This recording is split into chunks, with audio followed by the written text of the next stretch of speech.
Most welcome to Mukesh Mehta Anand Academy channel पर आपका. Today we discuss important lesson The Enemy written by Paul S. Buck. Paul S. Buck का return है class plus two का lesson है. Fourth lesson है Vistas book से. इन CBSE and HPSC exam में long and short question put किए जाते हैं. सीबीएसई ने इस बार जो है सेकंड और थर्ड लेसन जो है सिलेबस से कट कर दिया है इस साल के लिए. तो आज हम डिस्कस करेंगे लेसन 4. तो पहले आप वीडियो को लाइक कर लीजिए. यदि आप इस चैनल पर नए हो तो चैनल को सब्सक्राइब कर लीजिए और कमेंट करना ना भूलें कि आपको ये वीडियो कैसी लगी और वीडियो को स्किप बिल्कुल भी ना कीजिए. तो डिस्कस करेंगे हम. लेसन का नेम है the enemy written by Pearl S बक.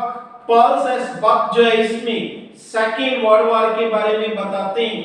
आप जानते ही हो कि सेकेंड वर्ल्ड वॉर 1939 से 1945 में हुई. तो 1945 में अमेरिका ने जापान के दो शहरों पर, दो सिटी थे, हिरोशिमा और नागासाकी, उन पर बम गिराए थे. 6 अगस्त एटम बम गिराए थे, 6 अगस्त और 9 अगस्त को. तो इस स्टोरी में मेन कैरेक्टर है डॉक्टर सडाओ. तो डॉक्टर सडाओ के बारे में हम बात करेंगे. डॉक्टर सडाओ जो एक फेमस जापानी सर्जन एंड साइंटिस्ट थे.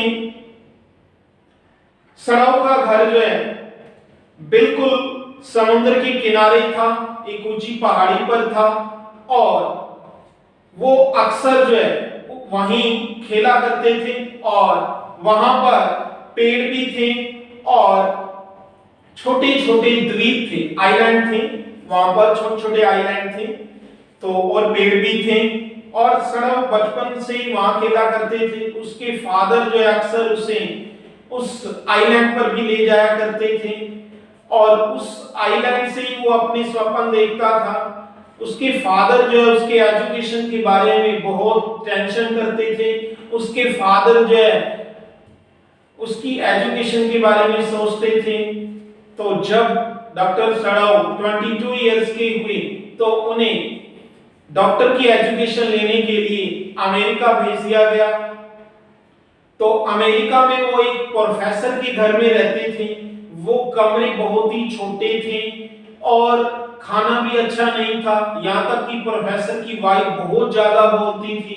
फिर भी डॉक्टर सडाओ प्रोफेसर के घर पर ही रहे क्योंकि वहां उन्हें एक हैना नाम की लड़की मिली थी और उन्होंने उस लड़की को तब तक प्रपोज नहीं किया जब तक उन्हें ये नहीं पता चला कि वो एक जापानी लड़की है.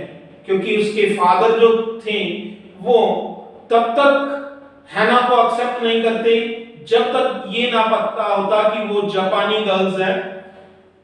और वो अपने फादर को एक रोल मॉडल समझते थे.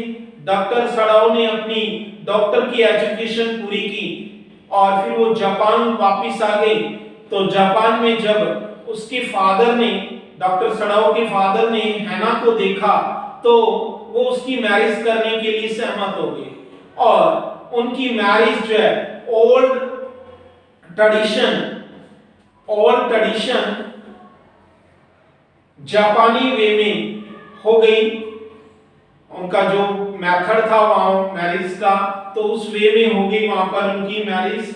और सडाओ और हैना जो है अपनी हैप्पी लाइफ जीने लगे. उनके 2 बच्चे हो गए.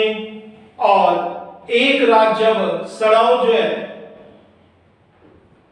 वापिस आए तो उनकी वाइफ हैना ने जब दरवाजा खोला तो उन्होंने वहां एक समुद्र के किनारे की काली सी चीज दिखाई दी. और फिर उन्होंने देखा कि वो एक आदमी है और वो गिर गया. फिर हैना और सडाओ जो है तेजी से भागकर उस आदमी के पास गए और उन्होंने देखा कि आदमी बिल्कुल घायल है और उसमें खून से लथपथ है, खून बह रहा था उसमें. और उसने एक टोपी पहनी हुई थी और उसके जो कपड़े थे वो गीले हो चुके थे और बिल्कुल खराब हो गए थे। और फिर डॉक्टर सड़ाओ ने उसने अपना मुंह जो है मिट्टी में था, यानी उसका मुंह घुमाकर जब डॉक्टर सड़ाओ ने देखा तो वह एक गोरा आदमी था, यानी अमेरिकन सोल्जर था, वो युद्ध बंदी का कैदी था।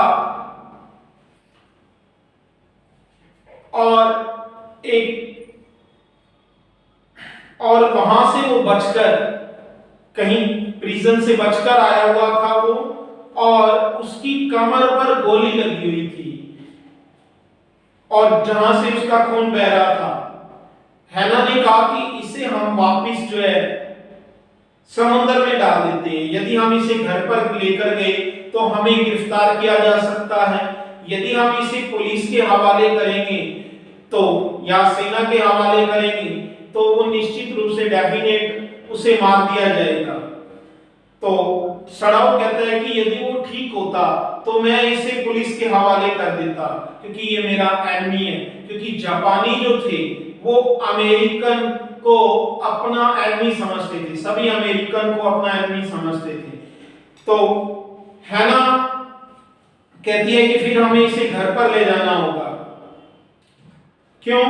क्योंकि डॉक्टर सड़ाओ एक डॉक्टर थे और डॉक्टर के अंदर ये ट्रेनिंग दी जाती है कि यदि कोई पर्सन मर रहा हो तो उसकी जो है आपको हेल्प करनी चाहिए, यदि आप उसकी हेल्प कर सकते हो।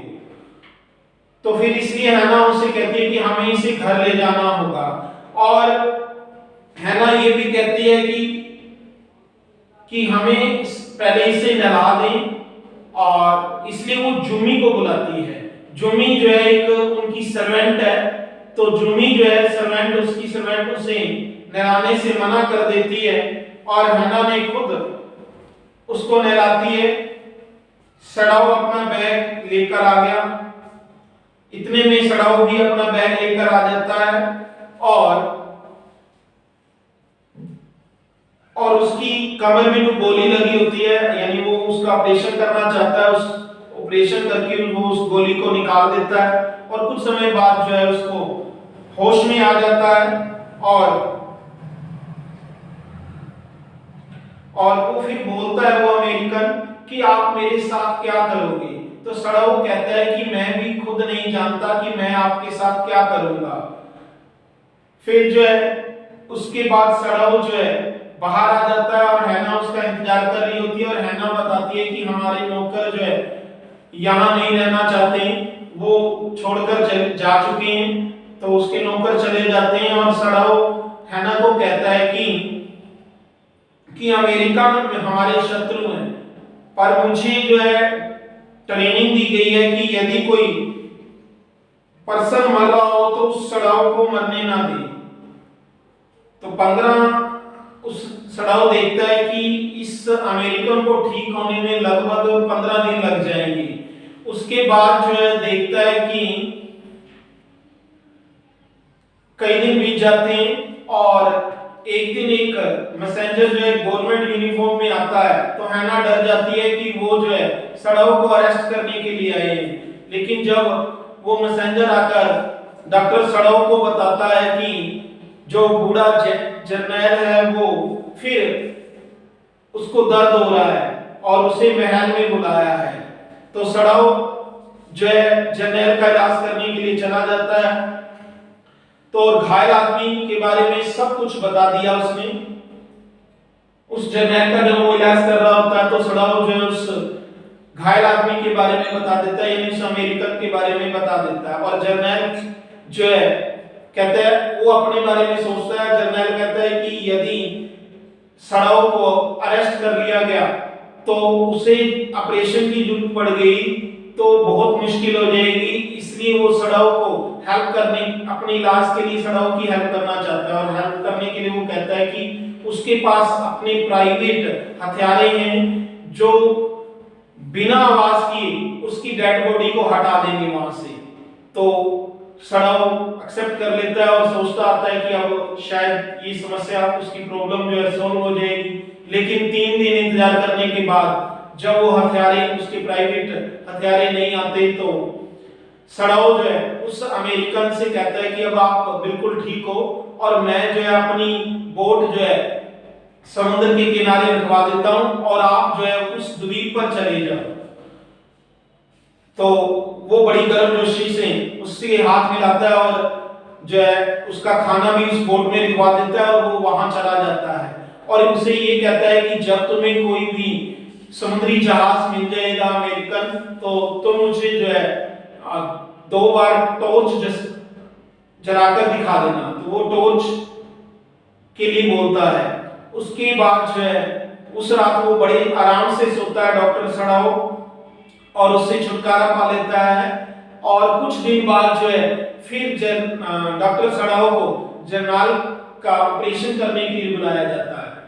तो ऑपरेशन के कई दिन बाद जो है जब डॉक्टर सड़ाओ देखता है कि अब जर्नल बिल्कुल ठीक हो गया है तो वो उसे उस अमेरिकन के बारे में बताता है कि वो वहां से भाग गया है। तो जो जर्नल है वो कहता है कि मैंने तुमसे वादा किया था कि मैं अपने प्राइवेट हथियारों को भेजूंगा बट मैं अपना वादा जो है भूल गया। तो आप देखते हो कि इस स्टोरी में डॉक्टर सड़ाओ जो एक धर्म संकट में फंस जाता है। उधर से तो वो एक उसका एनिमी है, शत्रु है और दूसरी तरफ जो है वो डॉक्टर होने के नाते जो है वो किसी को मरते हुए नहीं देख सकता था यदि वो घायल है तो उसे उस घायल की वजह से उसका ऑपरेशन करना पड़ता है और किस प्रकार आप देखते हो कि वो किस तरह जो है छुटकारा पाता है।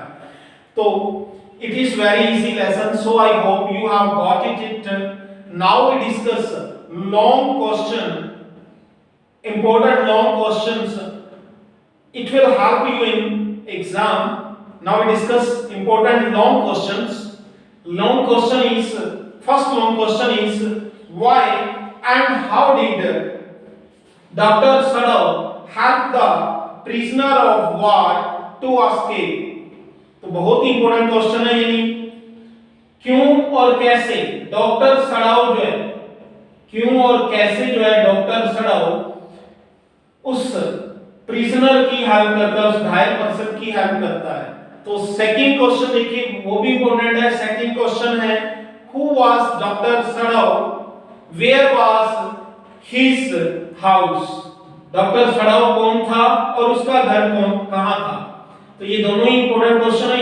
एग्जाम में लास्ट फर्स्ट क्वेश्चन तो एग्जाम में लास्ट ईयर ही आया है तो यही क्वेश्चन लॉन्ग क्वेश्चन पुट किए जाते हैं। तो आपको अंडरस्टैंड हो गए होंगे तो आप इनको लर्न कर लीजिए, कॉपी में नोट कर लीजिए। Thanks for watching this video. Have a nice